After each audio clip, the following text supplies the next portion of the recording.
Bonjour amis internautes et amoureux de la petite reine. À l'approche des grandes échéances telles que les tours cyclistes de Martinique, de Guadeloupe et de Guyane, prenons le temps d'analyser la situation. Car oui, le cyclisme guyanais mérite une analyse profonde compte tenu des derniers résultats, notamment au Grand Prix des Savanes et au championnat de France des comités ultramarins qui ont été pour les deux, et qu'on se le dise, un fiasco. Pour en parler, je recevrai un invité à chaque épisode et avec lui ou elle, nous aborderons plusieurs sujets tels que le niveau des courses locales, pourquoi on ne gagne plus dès qu'il y a des équipes de l'extérieur, y a-t-il un malaise au sein du peloton, et puis, quid de la relève? Voit-on pléthore de jeunes se bousculer au portillon dans les petites catégories et en espoir? Alors j'aurai la chance d'accueillir tous mes invités dans un cadre magnifique au restaurant Le Séjour situé à Cayenne. Je profite d'ailleurs pour remercier Céline et Joanne Pardonipad pour le partenariat.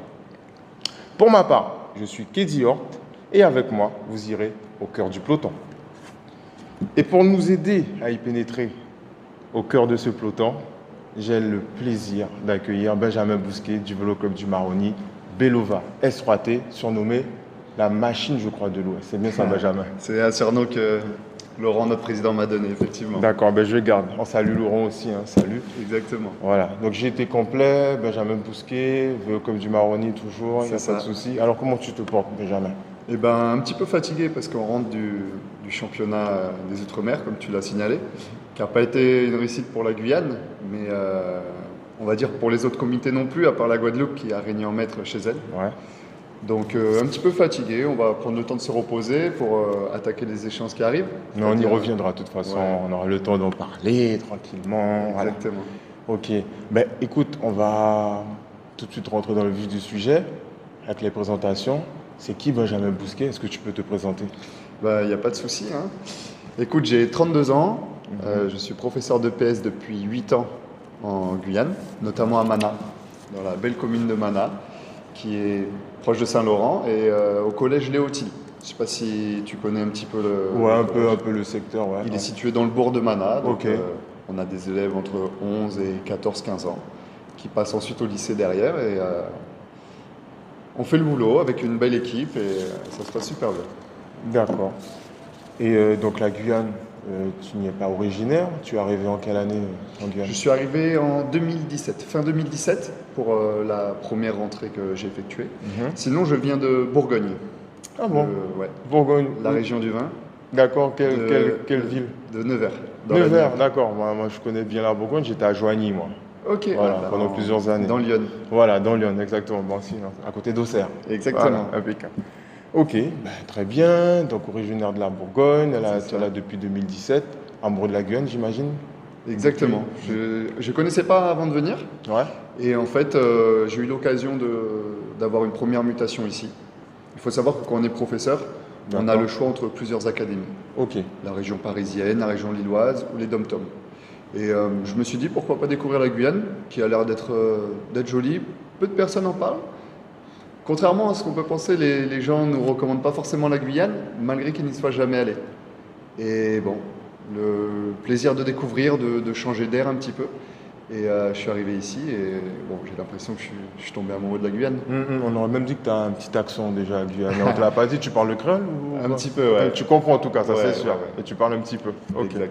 Encore quelques années où on pourra échanger en créole. Bientôt les prochaines interviews. Ok, ça marche.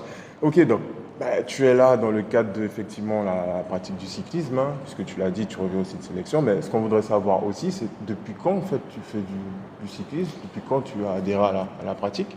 Eh ben, depuis que je suis en Guyane. Pas depuis 8 ans, mais depuis environ 4-5 ans, j'ai commencé par un petit peu tout ce qui était triathlon.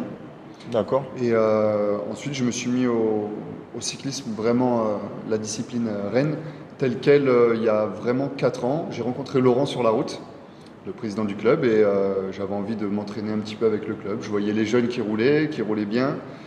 J'avais mon premier vélo et les jeunes me mettaient un petit peu la misère. Ok. Et du coup, ça m'a motivé. Je me suis dit, bon, allez, on va essayer les entraînements.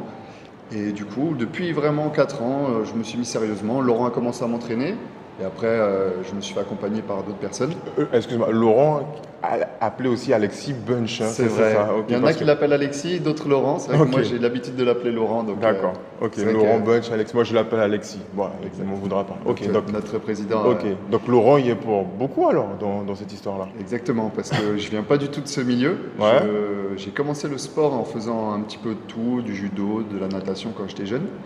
J'ai fait pendant 12 ans du tennis de table, Ouais. D'accord. donc ça a Rien à voir. Ouais. Et ensuite, pendant 8 ans également du rugby. Ok. Alors, tennis de table, rugby. C'est ça. Ok. Et donc maintenant, le cyclisme. Donc ça change à chaque fois de discipline, mais toujours avec la même intensité. Je suis un amoureux du sport, professeur de PS. Bah oui. Donc à chaque fois que je m'engage dans une activité, D'accord. Combien d'années que tu es prof de PS? ça En fait tout pas 8 ans. Je suis arrivé, ans, ah, en même je temps, me suis ouais, fait titulariser ici. Ah, tu t'es fait titulariser ici. C'est Ok, ok. Donc ouais, tes débuts dans tout, c'est en Guyane en fait. Exactement. Ok. J'ai comme une nouvelle vie, on va dire. Ok, très bien. Ok, bon, on va poursuivre alors. Alors, donc, Laurent qui t'a un peu initié, donc tu as toujours commencé, en fait, ton premier club, c'est le Vélo Club du Maroni en fait. Exact. D'accord, tu n'as pas changé de club entre-temps. Si la deuxième année. En fait, la première année, donc je me suis inscrit au club du VCM. À l'époque, c'était juste VCM. Et l'année d'après, quand on a commencé à faire des compétitions, il y a eu un souci de trésorerie au club. Il y a eu un problème avec la banque qui était affiliée à notre club. On n'a D'accord. pas pu s'engager. Ok, Le club ne pouvait pas s'engager. Donc on est 3 ou 4 coureurs qui commençaient à s'entraîner sérieusement. On est parti au Vélo Club de Kourou. d'accord. On a été accueillis très gentiment par toute... La famille Gabriel. exactement. Ouais. Tous les dirigeants, les coureurs, l'encadrement, c'était très bien, une belle année. Mhm. Mais c'était vraiment que transitoire, on leur avait déjà signalé. Dès que le club de Saint-Laurent réouvrait D'accord. et avait moins de problèmes administratifs, donc on est revenu l'année suivante. Ok, donc ça n'a pas été un départ qui n'était pas prévu du Non, Vélo du Club de tout. Kourou. Ouais. On Tout a était bien. prévenu Laurent parce qu'on voulait aller en compétition. Mhm. Et vu que le club de Saint-Laurent ne pouvait pas nous le proposer, on est allé au plus proche à Kourou. D'accord, très bien. Alors, tu l'as dit, tu es dans l'Ouest, basé dans l'Ouest professionnellement, et aussi au Vélo Club du Maroni. Ce qu'on aimerait savoir, c'est comment se passent les entraînements de club au niveau du Vélo Club du Maroni, les entraînements de groupe, on dira. Comment ça se passe là-bas? Ben, ça a évolué depuis que j'ai commencé réellement il y a 4-5 ans. On s'entraînait très souvent ensemble, souvent le mercredi et les week-ends. On avait des entraînements communs avec tous ceux qui faisaient partie du club. Même, il faut savoir qu'à Saint-Laurent, un peu comme à Cayenne, il y a ce qu'on appelle des groupes étaux. Ouais. Des groupes étaux, en fait, c'est plein de personnes de la commune qui font du vélo sans vouloir faire de la compétition, mais pour s'amuser. Donc on roule un petit peu de Et c'est vrai que je vois que ça a pris de l'ampleur. Hein. Exactement, Dans ouais. l'Ouest, là, il y avait a au un moins petit 2 groupes groupe. maintenant. Là. Ah ouais, il y a le groupe Eto 973, le groupe Eto. D'accord. Et il y a bien une cinquantaine de personnes facilement dans chaque groupe Eto. Donc ça permet un petit peu de fidéliser tout le monde et de partager des bons moments. Et donc au début, on s'entraînait vraiment en club. Personne n'avait d'entraîneur professionnel ou d'entraîneur autre. Ouais, de coach. Exactement. personnel, et en fait, ouais. c'est ce qui a vraiment évolué. Donc c'était Laurent qui nous entraînait, avec Georges Alain qui faisait la mécanique. Il y avait plein de membres du staff qui nous donnaient des petits conseils. On faisait un petit peu de ce qu'on appelle derrière scooter, Ouais, pour faire de la vitesse. ouais. C'est plein de petites choses techniques. Et Laurent nous a appris toutes les bases du vélo, ce qu'il faut savoir. Puisqu'on rappelle quand même que Laurent aussi a été coureur cycliste. Il a participé au tour. Voilà, je sais pas, 1 ou 2 tours. Il me semble 2. Au moins 2, voilà. Je ne vais pas dire de bêtises, mais je Donc crois. voilà, c'est un homme à tout faire. Exactement. Ancien Ouais. footballeur, je précise, ancien ça. cycliste, et puis ben, il est à temps plein, on va dire, avec le Vélo Club du Maroc. Ok, d'accord. Donc les entraînements le mercredi, on va le dire week-end. collectif, et le C'est week-end. ça. D'accord, donc en gros, c'est 2 fois par semaine? 2 fois par semaine. Ouais. Ok. Ça permet, parce que ce soit les jeunes qui sont en études ou nous qui sommes professionnels, qui avons un travail, on va dire, c'est difficile de réunir tout le monde tous les jours. Et donc au fur et à mesure, l'entraînement du mercredi a été gardé, mais moins celui du week-end, puisque les courses ont lieu tous les week-ends quasiment à Cayenne. Donc il faut savoir que quand on est à Saint-Laurent-au-Mana, pour venir en course, qui sont on le principalement. sait. C'est pas facile, après on se plaint pas parce qu'on aime ça. C'est difficile, c'est vrai. Ça coûte de l'argent, on aura le temps de Bien revenir sûr, là-dessus aussi. bien sûr, ouais. Mais du coup, le week-end c'était course et l'entraînement du mercredi. Souvent le lundi c'est la récupération. Et il y a vraiment 2-3 ans, les choses ont évolué, les coureurs ont pris... Alors je ne sais pas, parce que je ne viens pas du vélo, je ne sais pas si ça se faisait déjà avant, mais on s'est muni, on va dire, de coachs plus ou moins Non, ça se professionnels. faisait pas avant, non. Ça se faisait pas Non, avant? non, non. Ok, et Non, ben là, c'est- c'est On l'évolution. on va un pas petit se peu. mentir, c'est arrivé depuis 4-5 ans maintenant, hein, Ouais. bien. Et non, moi qui ai commencé ici, non, on avait des entraînements de club. Moi qui ai commencé, pour la petite histoire, à l'Étoile Montjolienne, on avait 3 à 4 entraînements par semaine de Ok. collectif. Collectif. Effectivement. Donc alors c'est pour ça qu'on va en reparler. C'est vrai qu'il y a ce changement-là avec des coachs pros. Je pense que tu en fais partie de ces Exact. coureurs-là qui ont fait appel à ces coachs pro, mais effectivement, avant, on avait plus de sorties, on va dire, collectives, et je vois que au niveau des clubs, maintenant, beaucoup de coureurs s'entraînent à part parce qu'ils ont des coachs perso. Mais on aura le temps de reparler, mais en tout cas, Exact. c'est vrai qu'avant, non, C'était pas comme ça. c'était pas comme ça, et on a vu ça effectivement arriver. Est-ce que c'est bien? Est-ce que voilà, on va en parler C'est par rapport ça. aux résultats, mais en tous les cas, Je pense qu'il y a un bon et un mauvais côté il y a un dans bon et un chaque, mauvais côté. chaque chose. Exactement, exactement. Ok. Et donc forcément, les entraînements de club ont un petit peu diminué. Mhm. Aussi, le problème, c'est qu'on a du mal à trouver des personnes, que ce soit dans l'encadrement. C'est le gros problème du bénévolat. C'est exactement. Je pense qu'on se plaint souvent de ça, mais dans le vélo, dans le basket, dans toutes les Ouais, associations, dans tout, je pense que c'est le même souci. Il nous faut des petites mains, ça prend du temps, il faut être passionné, parce qu'on ne gagne pas d'argent, on en perd. Mm. Mais c'est quelque Et chose je qui n'a pas de profite prix. pour dire que c'est pour ça aussi que je te fais venir, que je fais cette interview-là, parce que c'est vous qui êtes sur le vélo, c'est vous qui voyez les difficultés. Et pour moi, c'est important aussi de pouvoir donner la parole à ces sportifs-là qui se plaignent. On en parle effectivement dans les médias, mais c'est réel, c'est une baisse en termes de bénévoles, et moyens. sans eux, Ouais. on peut Sans ça, on peut rien faire. voilà, et puis vous ne pouvez pas avoir des performances Non, du tout. comme vous avez aujourd'hui, ça c'est clair. Sinon, on ne peut pas aller en course, on ne peut pas s'entraîner correctement. Il y a énormément de choses dans le cyclisme, notamment pour préparer le Tour de Guyane, qui est un petit peu de machine à laver. C'est des mois et des mois de préparation, des réservations, de l'organisation. Ça demande beaucoup de temps, c'est très chronophage. Mais on adore ça, et dans chaque club, on a un petit peu une petite famille. Donc on se donne les uns pour les autres, et c'est ce qui nous rassemble, c'est ce qui nous fait partager tous ces bons moments. Et surtout que je précise que on est dans un niveau amateur.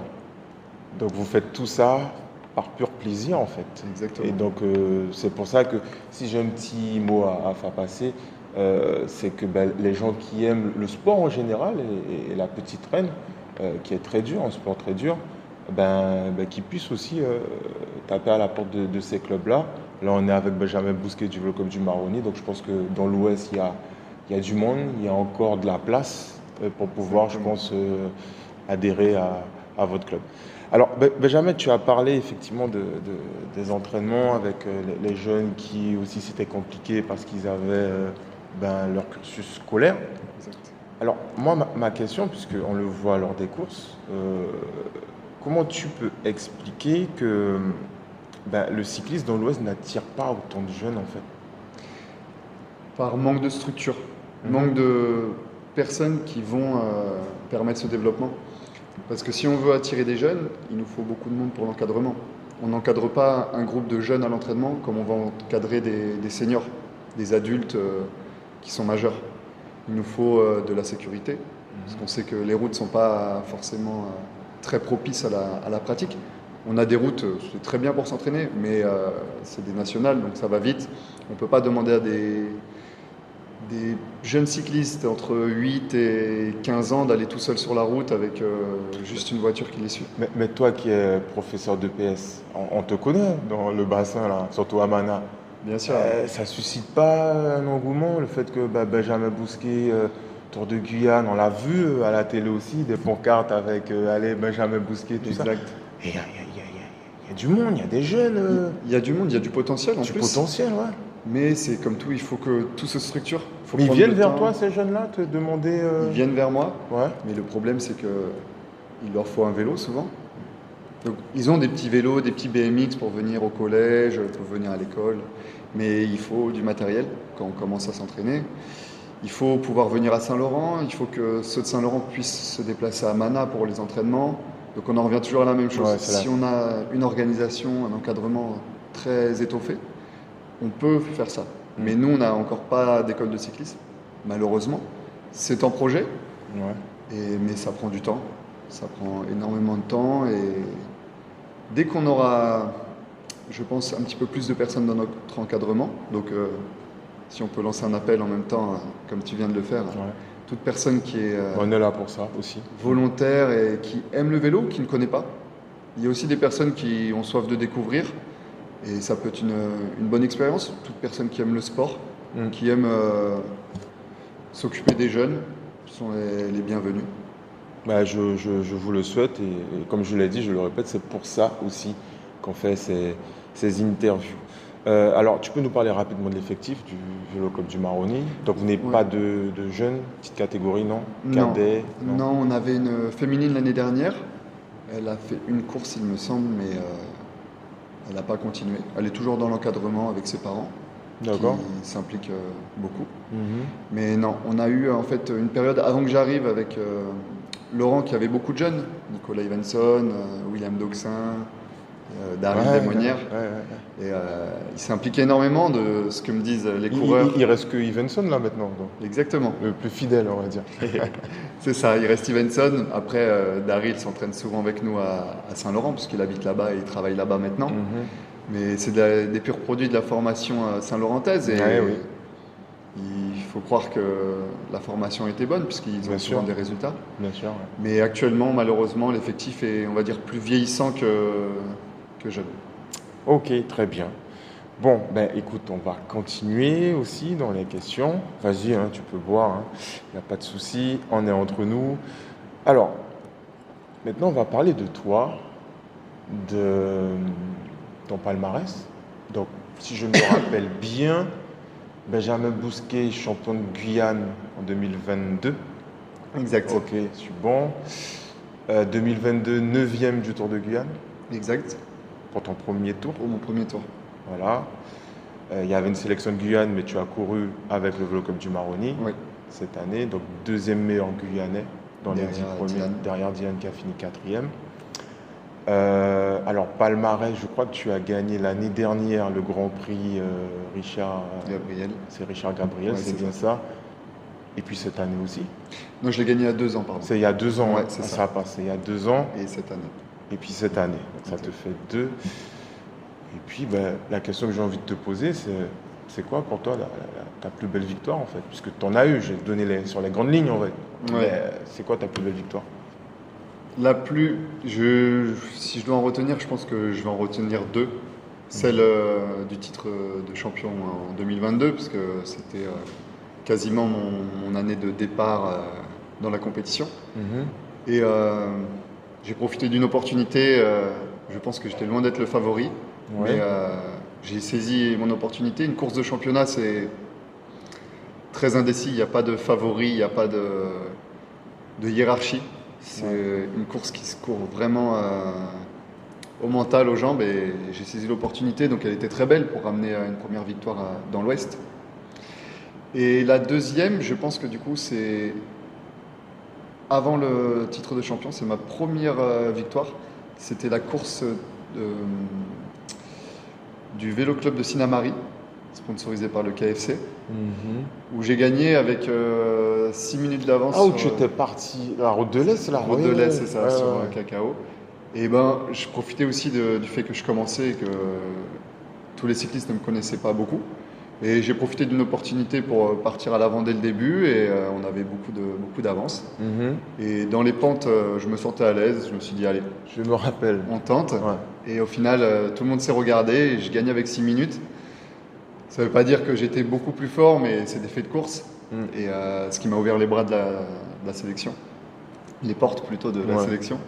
Et Ah, c'est cette course-là qui a. ouais, Ben, tu t'es fait connaître là, en fait. Moi, je te connaissais pas. Exactement. Je crois que la course, est-ce qu'elle était en direct sur une des stations? Je sais plus.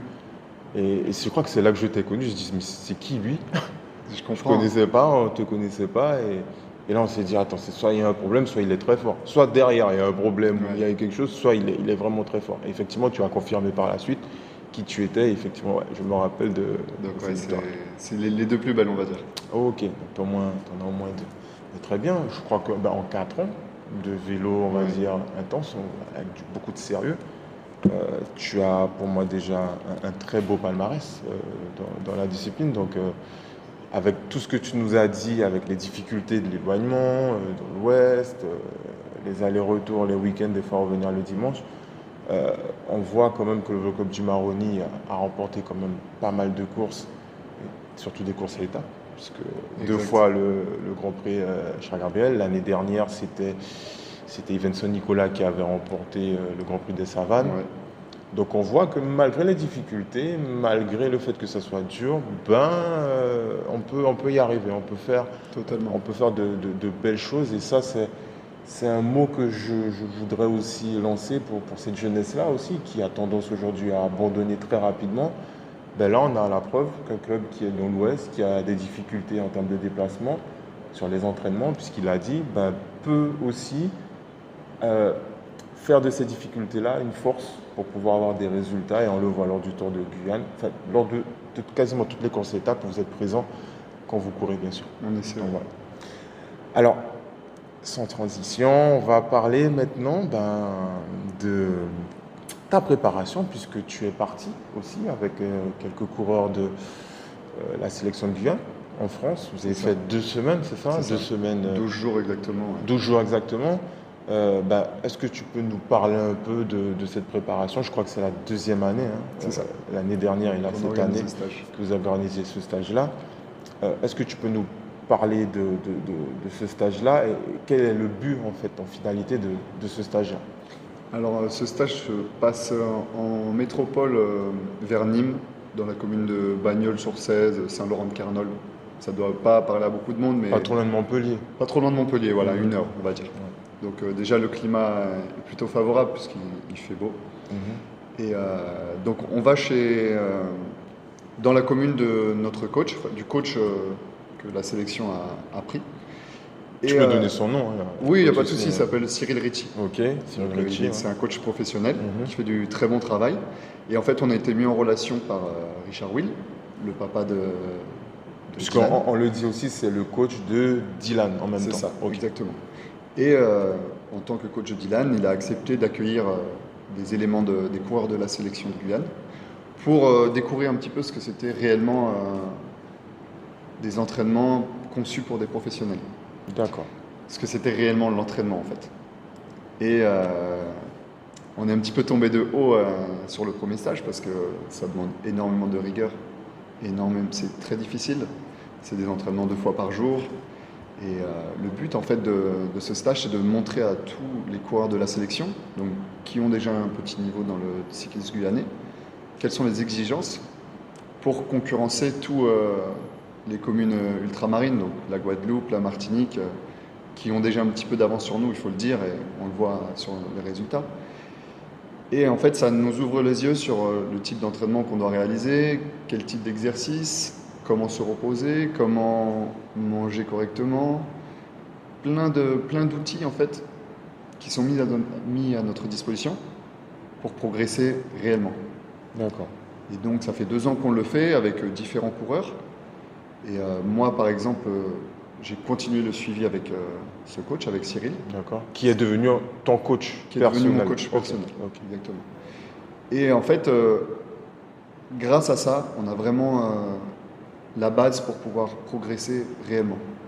Parce qu'il y a beaucoup de coachs, on va dire, un petit peu réseaux sociaux, comme c'est la mode actuellement, Ouais, effectivement. qui te proposent des entraînements, mais il y a s'entraîner et s'entraîner. Je pense que tu dois connaître. Mhm. C'est pareil aussi, il faut savoir que tu peux t'entraîner si derrière tu ne fais pas les efforts en termes de repos, en termes de nutrition, en termes d'hygiène de vie. Ça ne sert à rien. Ouais, c'est clair. Donc c'est vraiment un tout.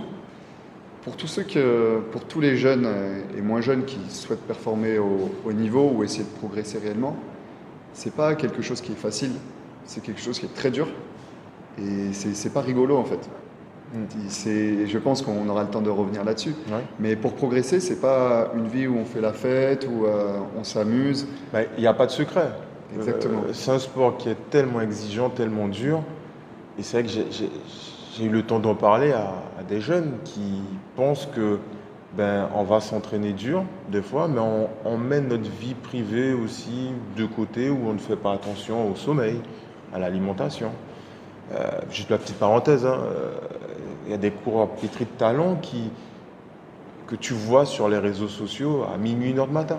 Par exemple, je parle juste de cet exemple-là. Oui, bien sûr. Et donc je pense qu'il y a des bases aussi à avoir pour atteindre le haut niveau, pour être juste un sportif, on va dire. Voilà, pour avoir une hygiène de vie correcte. Il y a des bases à avoir qui ne demandent pas forcément d'avoir beaucoup d'argent, d'avoir un coach comme tu as, Exact. mais des bases parce qu'à l'époque, il n'y en avait pas. On a eu de grands champions aussi en gun qui n'avaient pas forcément de coach, voire pas du tout. Mais par contre, qui avaient cette rigueur-là à la maison, une fois qu'ils déposaient le vélo, c'est la continuité, quoi. Je pense que le mot rigueur, c'est celui qui résume un petit peu tout. Ouais. La rigueur, et la rigueur surtout dans le temps. Parce que avoir des résultats un jour sur une course chaque année, je pense que c'est accessible un petit peu à tout le monde qui a un petit peu de talent.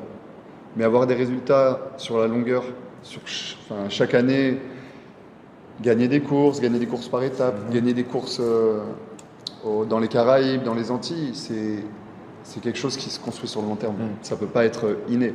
Il y a des grands champions qui ont ça et qui ont des qualités vraiment propres, mais si on n'a pas la rigueur et on ne met pas en place tout un processus dans le temps, on ne peut pas y arriver. Okay. Après, pour revenir à ce que tu disais sur les réseaux sociaux, les jeunes qui sont là à minuit, 1h à faire la fête, on ne les empêche pas de faire la fête. Seulement, ce n'est pas compatible avec une progression et un sport de haut niveau. Non, ça c'est clair.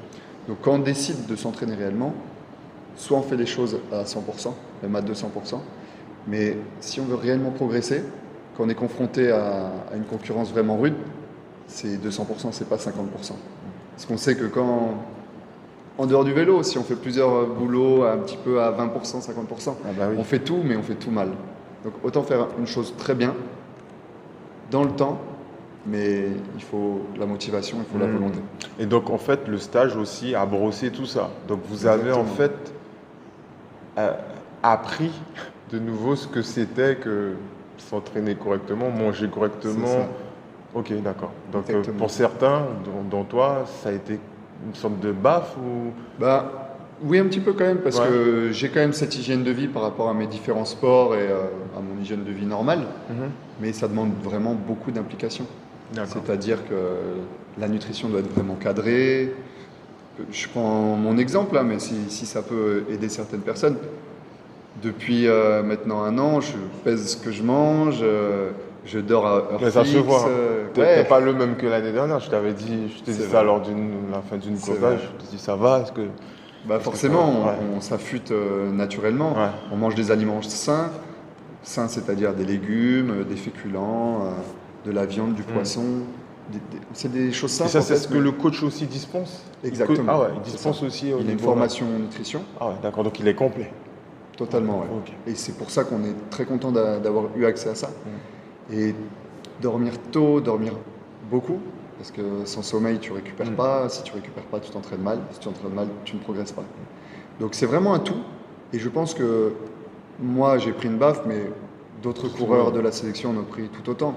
Et on le voit, les premiers jours, on a des difficultés parce que le rythme imposé est très difficile. Mais maintenant aussi, on a tout ce qui est data, donc les données de puissance, tout ça.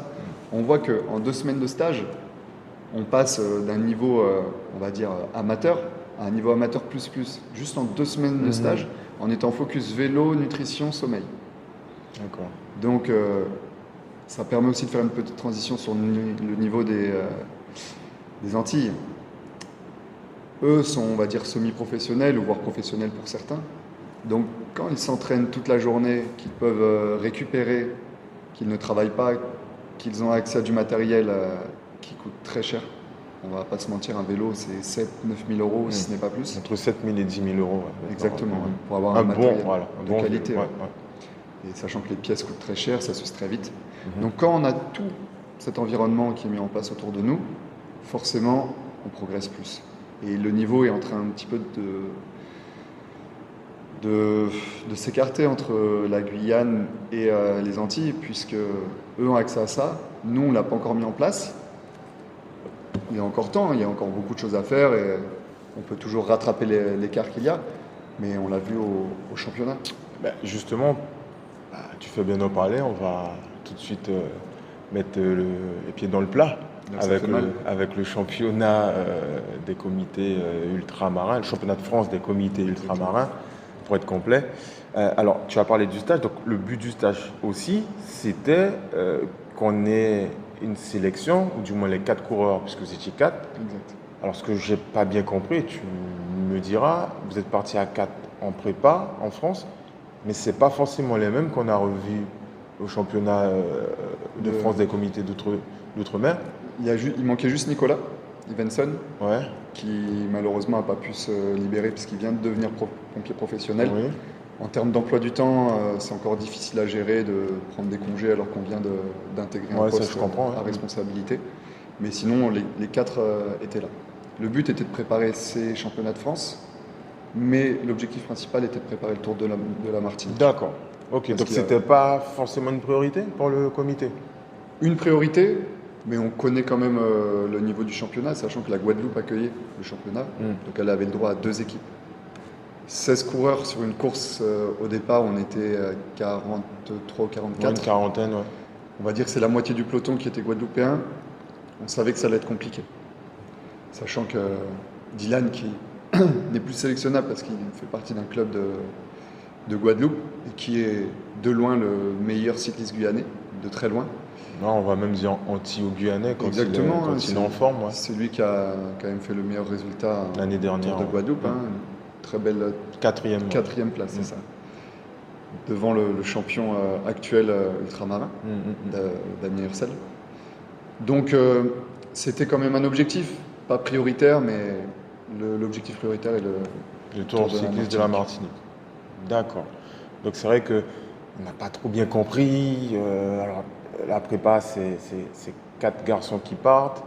Après, on a besoin d'une sélection de 8 garçons. On a eu l'impression, on va pas se mentir, que c'est une sélection qui a été faite au dernier moment, avec l'appel de coureurs, on va pas se mentir, dont on ne pensait pas qu'ils étaient sélectionnables. On a vu des listes de coureurs arriver, après ça a changé. On a l'impression clairement que c'était fait au dernier moment. Et moi, la question que je te pose, puisque je pense que tu étais sans doute le leader de cette sélection, bien que j'ai l'impression que ça, on a encore du mal en Guyane à désigner un leader, et c'est ce qui fait mal, moi je prends mes responsabilités, c'est ce qui fait mal aussi à notre sélection, c'est qu'on part à l'extérieur et on ne désigne pas de leader attitré. Donc je ne sais pas, tu me diras si tu étais le leader attitré de cette sélection-là, mais comment on peut préparer un événement comme ça avec des changements comme ça de coureurs au dernier moment? On l'a vu la course, on a tous vu la course. Je ne vais pas te mentir, ça nous a fait penser un peu au Tour de Martinique 2023, où vous étiez à la peine, où il y avait Dylan qui était sorti devant. Totalement. On a vu les images et on a l'impression que ça se poursuit. On est dans la continuité de sélection qui n'est pas préparée comme il se doit. Par exemple, tu vas parler de effectivement le parcours de ce championnat-là. Vous l'avez connu quand, en fait, vous avez su le parcours de... Je pense que, comme tu le dis, il y a eu quelques loupés. Je ne suis pas membre du comité, mais je pense qu'il y a eu peut-être quelques loupés en termes de communication et en termes de timing. Parce qu'effectivement, je pense qu'il y a des personnes, des cyclistes qui font partie de la sélection qui n'ont pas pu se libérer par rapport à leur travail. Peut-être qu'ils ont été appelés trop tard. Peut-être qu'ils n'ont pas fait le nécessaire en amont. Est-ce que vous étiez qu'à 6 au final? C'est ça. Donc c'était compliqué d'avoir même 8 garçons? Exactement, ouais. Donc je pense qu'il y a eu un petit raté cette année. Bon, c'est dommage parce que c'est tous les 2 ans, donc c'est quand même un bel événement. Mais effectivement, on est venu avec une sélection qui n'était pas forcément la sélection prioritaire. Mais déjà, c'est déjà bien que les garçons soient tous venus, tous ceux qui pouvaient se libérer. Ouais. Et forcément... Sinon vous seriez à quoi? À 3? À 4? Ouais, c'est ça. On serait à 3, les 3 qui sont partis au stage. Mais du coup, quand on est prévenu au dernier moment et que ce n'est pas forcément notre objectif, on n'est pas forcément préparé. Et bon, ça s'est vu sur la course. On fait ce qu'on peut. Ah, clairement, oui, on l'a vu. Ouais. Forcément, il y a du dégât dès la première étape. Alors, oui, vas-y, finis. Non, c'est que Ce petit loupé fait que les résultats ne sont pas ceux espérés, mais ça n'enlève rien au niveau de la course. Et pour revenir, c'était moi qui étais le leader de l'équipe, Désigné? désigné. D'accord. Dès le début, j'étais ce qu'on appelle le coureur protégé dès la première étape. Mais les 16 Guadeloupéens qui ont un niveau, on va dire, très élevé, dont l'équipe 1 qui a un niveau très loin d'une autre pour l'instant, on fait une course parfaite et on l'a vu. Je ne sais pas si tu as vu les images du seul Réunionnais qui a réussi à être dans le groupe de tête. Il y avait un moment aussi un Tahitien qui était C'est dès ça. le début à l'avant et puis Et qui au final se sont un petit peu brûlés les ailes. On n'a pas réussi à prendre le bon coup, moi le premier. On s'est fait contrer sur le démarrage de la course. mais justement, je voulais en venir. Donc, lors de ma présentation, j'ai parlé d'un fiasco sur le plan sportif, hein, bien sûr. Est-ce que tu peux me rejoindre dessus, sur les résultats Ouais, sportifs, au moins? c'est vrai, si on se compare aux différents comités, on est quatrième comité, puisque la Guadeloupe a mis quasiment 8 cyclistes dans les 10 premiers. Ensuite, il y a la Réunion, la Tahiti, nous, la Martinique derrière nous, Saint-Martin. C'est un fiasco, oui, parce qu'on n'est même pas dans les 10 premiers, mais c'est quand même une édition T'as fini 14? 12e. 12e? Ouais, c'est pas un fiasco non plus parce que le plateau était vraiment très relevé du fait D'accord. que ce soit en Guadeloupe Ok. et qu'ils aient deux équipes. Et je pense que dans les dom-toms, la Guadeloupe est sûrement le dom qui a le plus haut niveau de cyclisme. Alors c'est vrai que depuis quelques années, on va pas se mentir, depuis l'arrivée du président Théobald, on l'a beaucoup critiqué lors de son arrivée parce qu'il a tenu à mettre les choses en place, à mettre une rigueur. C'est vrai. Et on ne peut pas maintenant aujourd'hui dire qu'il n'y a pas un changement. On voit clairement que le niveau des coureurs sans forcément apport extérieur, alors il y a des apports de métropolitains effectivement dans les clubs locaux, mais on ne peut pas dire qu'il y a, on va dire, d'apport comme à l'époque de Colombien. Il a tenu à ce que, au niveau local, que les entraîneurs, que les coureurs locaux puissent se confronter entre eux-mêmes, puisque c'est entre eux-mêmes, avec quelques apports de coureurs de l'Hexagone, et on voit que ça porte ses fruits aujourd'hui parce que, on l'a vu aussi à la télé, c'était une équipe 100%, deux équipes 100% guadeloupéennes. Et là, oui, on a vu la différence de niveau. Alors pour revenir sur toi, on a vu que tu avais du mal effectivement peut-être à démarrer cette première étape, puisqu'on a vu le premier coup partir, ensuite un groupe d'intercalés sortir, on a vu deux Guyanais essayer aussi, mais toi, voilà, on t'a pas vu en début de course, on t'a vu à la fin, effectivement, tu es sorti à la fin. Donc ma question c'est, qu'est-ce qui s'est passé? C'est manque de rythme dès le départ? C'était quoi? Non, je pense pas. C'est les choix. J'ai fait des erreurs de course. Moi-même qui ai fait des erreurs, pas forcément l'équipe. On avait ciblé quelques éléments de la Guadeloupe. J'ai pas forcément respecté le plan, mais je me suis dit qu'avec 16 coureurs de la Guadeloupe, peut-être prendre un petit coup d'avance et essayer pas forcément de partir directement avec les deux leaders qui étaient Damien Ursel et Taino Cayo chez eux, que nous on avait ciblé comme leader. Et on s'était dit, moi je m'étais dit personnellement pourquoi pas prendre un petit coup d'avance, et ça s'est retourné contre moi en fait. J'ai voulu partir sans eux avec des coéquipiers à eux. Et très mauvaise stratégie, parce qu'en fait, eux se sont relevés et derrière, les leaders sont partis. Ouais. Donc, on a d'autres coureurs qui ont essayé de suivre, mais le rythme était très élevé. D'accord. Et derrière, ils sont un petit peu brûlés les ailes. Il y a eu, je pense, une petite erreur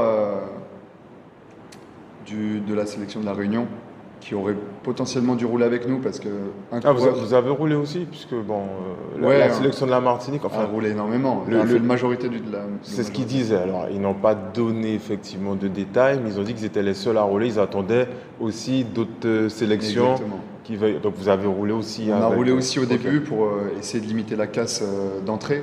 Après, on a vu que le chrono s'affolait un petit peu et malheureusement, on n'a pas pu mettre tout le monde à contribution parce que le rythme était trop élevé pour. Ouais, t'es rentré avec 7 minutes, 7 Ouais, minutes de c'est ça. retard. C'était déjà quasiment, oui. c'était Exactement. plié. Après, eux devant, ils font un contre-la-montre par équipe, ils se relèvent C'est pas. Et la Martinique a fait le job, mais elle n'a pas pu. Ouais. pas Ils pu avaient un rivaliser. élément devant, hein, c'est Laurent Néror, je C'est crois, ça. qui était devant. Et puis aussi, il a subi Exactement, alors les qu'on sait attaques que Laurent Néror est quand même un coureur qui marche Oui, aux Antilles. Donc, le week-end d'avant, il était en Guyane, il avait fini sur le podium du Grand Prix exact. des Savanes. Donc oui, c'est un coureur qui monte en puissance Ouais, il a au gagné fil des, plusieurs étapes en Martinique voilà, aussi. au fil Donc, des 16 ans. Ouais. ça montre le niveau tout de même de la Guadeloupe. Même si on n'a pas été à la hauteur, il ne faut rien enlever au vainqueur. Mhm. Et c'est à nous de rentrer tête basse et de se remettre au travail. Et ça s'est Alors, peut-être pas vu là, mais on commence à progresser. alors, tu dis rentrer de tête basse. Ça a été quoi en fait? Je sais pas, après cette déconvenue. Alors, je vais peut-être retirer le mot fiasco, mais comment vous vous sentez en fait après ça? Moi, j'ai envie de savoir comment au niveau de la sélection, quand vous avez de tels résultats, comment vous vous sentez en fait après? Bah, on se sent, comment dire, pas déçu parce que on a notre niveau au jour J, mais c'est plutôt qu'est-ce qu'on tire de ça. Est-ce qu'on se dit, bon, Est-ce que vous en parlez entre vous? bien sûr, Est-ce qu'il y a une réunion? Est-ce que ne serait-ce qu'avec le coach, le sélectionneur, c'était qui? C'était Patrice. Patrice Vaniscando, oui. Et Serge Xavier. Mais ouais, on en parle, on fait le débriefing, et on se dit qu'il faut qu'on se mette sérieusement au travail, mais se le dire entre nous et le faire, il faut que tout un chacun prenne ses responsabilités. Exactement. Si on veut représenter la sélection, si on veut performer dans les Outre-mer, il faut vraiment que tout le monde se mette au travail, tout le monde se mette au diapason. On peut forcer personne, mais une sélection, c'est pas un seul coureur, deux coureurs, c'est 6, 8 en fonction de la compétition. Donc après, à tout à chacun de regarder chez lui et de se dire, bon, est-ce que je fais tous ces efforts ou est-ce que j'abandonne, c'est trop dur? Et pour l'instant, on voit que tous les efforts ne sont pas faits. On espère que... Là, on a des individualités, il y a toi, vous n'êtes pas nombreux à pouvoir, comment dirais-je, effleurer ou espérer des c'est ça, résultats. les Vous titiller êtes, un petit peu. ouais, vous êtes peut-être deux ou trois, on va pas se mentir. Non, je suis d'accord avec toi. C'est deux ou trois, et encore, je suis très gentil, deux ou trois. Et j'espère qu'à travers tout ça, il y a une vraie prise de conscience parce que les années passent. Exactement. Et Et le gouffre, la relève, c'est pas moi. la relève, c'est pas toi. C'est les jeunes qui doivent prendre le... Et donc c'est pour ça qu'effectivement je t'ai posé la question dans l'Ouest comment ça se passe, puisque moi je vais beaucoup plus loin. Ok, après Benjamin Bousquet, après Yvan Saint-Nicolas, est-ce qu'il y a tout de suite une relève de manière à assurer Dans l'Ouest, je te réponds non. ouais. Mais une fois que les choses seront mises en place, le problème, c'est comme je suis en train de te dire, c'est une fois qu'on aura mis en place, Ouais, on devrait déjà mettre en place ces structures. déjà. Mais ça demande vraiment beaucoup d'investissement, beaucoup de petites mains, d'encadrement, de personnel en fait. Si on avait, je pense que peut-être une petite différence entre la Guadeloupe et la Guyane, c'est que la Guadeloupe, on va sur le Tour de Guadeloupe, on le voit sur les images, hein, Canal 10, Guadeloupe, la première, c'est comme un mini Tour de France. On a une bonne visibilité en Guyane aussi sur le Tour. Les gens sont très motivés, Est-ce que c'est suffisant selon toi? Non, parce que c'est de la motivation, on va dire, un petit peu éphémère. Les gens sont à fond pendant le Tour. 2 semaines après le Tour, tout est retombé. Et il n'y a pas d'évolution. De suivi, ouais. Exactement.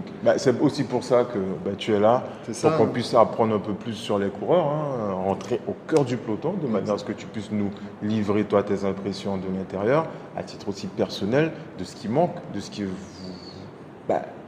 vous manque avant tout, oui.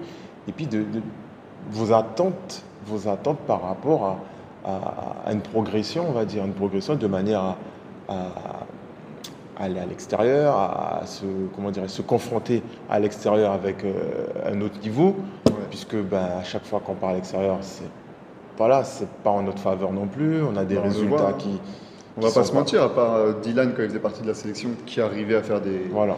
des choses, nous, actuellement, on n'y arrive pas. Mm. Si c'est jouer un top 15, des choses comme ça, ça reste limité en termes de résultats. On va pas se mentir, hein, les résultats sont noir sur blanc. Ouais. Après, on travaille pour certains pour aller chercher le meilleur et bien représenter la Guyane, aller chercher des podiums, aller chercher des victoires. Ce serait déjà bien, notamment sur le Tour de Martinique. Qui sait, là, c'est une course totalement différente. Donc, ça serait bien d'avoir... peut-être que une victoire sur une étape ou un podium déjà, ça peut peut-être lancer une première dynamique. Après, comme on disait, hein, c'est à tout à chacun de savoir ce qu'il veut. Et si j'ai bien compris, en décembre, le comité va se renouveler. La mandature de M. Thiver va prendre fin. Je crois Oui. je ne connais pas les termes exacts, mais il me Ça a semble été que- renouvelé, on va dire, Voilà. pour une année. Exactement. Et normalement, on devrait avoir une autre équipe C'est ça. dès Donc, l'année prochaine. Un nouveau bureau plus ou moins renouvelé, je ne sais pas exactement comment ça se passe, mais peut-être que ce nouveau souffle va... Je crois qu'il y en a besoin. Bah, Honnêtement, il y a besoin d'un nouveau souffle. Je pense, parce que si tu regardes les jeunes aujourd'hui, je pense pas que les résultats soient super. Il n'y a pas trop de confrontation par rapport aux Antillais-Guyanais. Il y a le Tour de Martinique. Les jeunes, Les juniors, les juniors sur le Tour, ouais, les résultats ça a n'ont pas été C'était une super. catastrophe. Ouais. Donc ça prouve bien qu'on a du retard. Après, il faut jamais perdre espoir. Bien sûr. Je pense que tout est rattrapable. Il faut se donner du temps, il faut se donner des moyens. Mais on a du potentiel en Guyane, comme il y a du potentiel en Guadeloupe, en Martinique. On n'est pas moins bon. C'est juste qu'il faut s'organiser, il faut se structurer. Et à partir de là, je pense qu'il y a cette petite graine, si on arrive à la planter et qu'elle germe correctement, je pense que les Guyanais et les Guyanaises, hommes comme femmes, parce qu'on a aussi besoin de femmes dans le peloton, c'est un sport ouvert Bien aux sûr. hommes comme aux femmes, Bien sûr, puisque lors du championnat ultramarin, il n'y avait pas, de sélection il y avait de pas Guyane. de, oui, il y avait pas de Guyanaises présentes. Donc Ouais. un appel aussi à toutes les femmes, à toutes les filles qui ont envie de découvrir le cyclisme. Mais je pense qu'il y a de belles choses à faire, honnêtement. Alors, moi, en conclusion même de ce que tu dis, c'est très beau, mais il faut savoir une chose, c'est qu'un sport qui ne gagne pas ne fait pas adhérer. Exactement. D'où Et là, notre importance d'avoir quelques résultats. exactement. Et très rapidement, puisque la vitrine de ce sport-là, ici, c'est le Tour de Guyane. Ça fait 11 ans qu'on ne l'a pas remporté. C'est vrai. Donc voilà. Le remporter, c'est pas facile. On a quand même des victoires d'étape, que ce soit Myron, Stanis, Terry Tsang-Simoy. On a Nicolas qui fait des podiums, on a Adrien Boyer qui a gagné l'année dernière, William voilà. Doxin, tous des membres de la sélection. Mais on ne va pas se contenter de ça non plus. On est d'accord. On est d'accord. On ne va pas se contenter de ça. On est en Guyane et à minima un podium au général, puisqu'on se souvient souvent du premier. C'est vrai. Et C'est vrai que le pas deuxième trop et du le troisième, Ah non, on ne se souvient pas du deuxième et du troisième. Ok, bah écoute Benjamin, notre interview touche pratiquement à sa fin. Pour finir, quelles sont tes ambitions là, pour la suite de la saison? Ben justement, de ce qu'on parlait, on est parti en stage pour le Tour de Martinique, le préparer, et dans l'optique aussi d'être en forme sur le Tour de Guyane. Moi, à terme personnel, j'aimerais vraiment essayer de faire un podium ou de gagner une étape sur le Tour de Martinique, chose qui va être très difficile, mais je m'entraîne dur pour ça et j'ai vraiment envie de le faire. Et puis après, sur le Tour de Guyane, on verra comment ça se passe, mais essayer de faire la meilleure des places. Avec Nicolas, on va pas se mentir aussi, il y a différents profils en fonction des tours. Le Tour de Martinique est un petit peu plus, avec un petit peu plus de dénivelé, donc il y a un petit peu de montagne. Le Tour de Guyane est plus plat. Il y a des profils qui nous correspondent. Ça te correspond plus maintenant, j'ai l'impression, le Tour de la Martinique que celui de Guyane. Oui, ben c'est vrai. Avec ton changement de physique. Exactement, c'est pour ça que j'en fais une de mes priorités. D'accord. Et on a quand même un autre élément dans notre club, à la personne de Nicolas, Oui. qui, je pense, sur le Tour de Guyane peut vraiment faire de belles choses.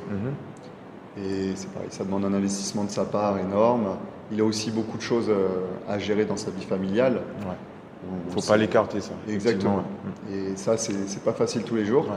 Mais je pense qu'une fois que toutes les planètes sont alignées et que mentalement on s'est décidé de faire de belles choses, on peut réussir à faire de belles choses. ouais. Ok, bah, c'est pas mal. Ben, moi, je te souhaite, en tout cas, d'aller dans ce sens-là, de pouvoir emmener la sélection de Guyane, hein, puisque c'est le prochain objectif, Exact. le Tour de la Martinique, d'emmener cette sélection au plus haut. Donc, d'après ce que j'ai compris, tu es le leader désigné, on va pas se mentir, aussi pour... Notamment sur le Tour de la Martinique, c'est vrai. D'accord. Après, il va falloir l'assumer, ce rôle. Donc ça, c'est un travail que tu dois faire personnellement. Exactement. Ok. Je travaille pour et sur la durée, donc si c'est pas maintenant, ce sera peut-être l'année prochaine ou encore après, mais on lâche pas les efforts et C'est vraiment ce qui est le plus important, je pense. Ok. Mais moi, ce que je souhaite, c'est surtout que sur le Tour de Guyane, il y ait beaucoup de victoires guyanaises, qu'il y ait une victoire guyanaise au général, qu'elle soit de Saint-Laurent ou de tous les autres clubs. Parce que comme tu l'as dit, hein, si on arrive à gagner ce tour, déjà, la petite graine, ça pourrait être celle-là. Et que le sport guyanais, en général, que ce soit le cyclisme, toutes les autres activités, arrive à se structurer vraiment fort au niveau de la jeunesse pour faire émerger énormément de talents. Clair. On le voit à Saint-Laurent avec Oriane Jean-François. Ah oui. Bah, ça a été l'année hein, du sport dans l'Ouest, hein, le basket, Exactement. le foot. On les félicite d'ailleurs. Hein. Ouais, ouais. On félicite tous les sportifs qui réussissent et tous ceux qui ne réussissent pas aussi parce que c'est pas parce qu'on essaie qu'on se donne à fond qu'on va réussir aussi. C'est clair. Et ça, il faut que tout le monde le sache. Pour une personne qui réussit, il y a peut-être 1000, 1500 personnes qui échouent. Donc c'est aussi à prendre en compte. Il y a des petites victoires qu'on ne célèbre pas mais qui sont très importantes aussi. Et c'est bien de le signaler, effectivement. Exact. Bah, écoute, Benjamin, merci encore hein, d'avoir accepté de venir dans ce cadre magnifique, Ouais. le séjour que tu connais. Ce restaurant dans lequel j'ai mangé et que je conseille à beaucoup Ben voilà. de nos éditeurs de venir à tester. Eh ben, écoute, impeccable, avec un chef adorable et qu'on salue, le chef Pardonipad et sa femme, je répète, qui ont bien accepté ce partenariat. Voilà, ben, je crois que tout est dit, Benjamin. Exact. Merci à toi de m'avoir invité et de permettre de montrer un petit peu ce qu'est le cyclisme au cœur Ben, du peloton. Comme ben, tu dis. voilà, et je pense qu'on aura l'occasion de refaire des interviews. Je te Avec plaisir. remercie. Et Merci, puis, Kenny. bonne continuation. Ouais, c'est Allez, sympa. à bientôt.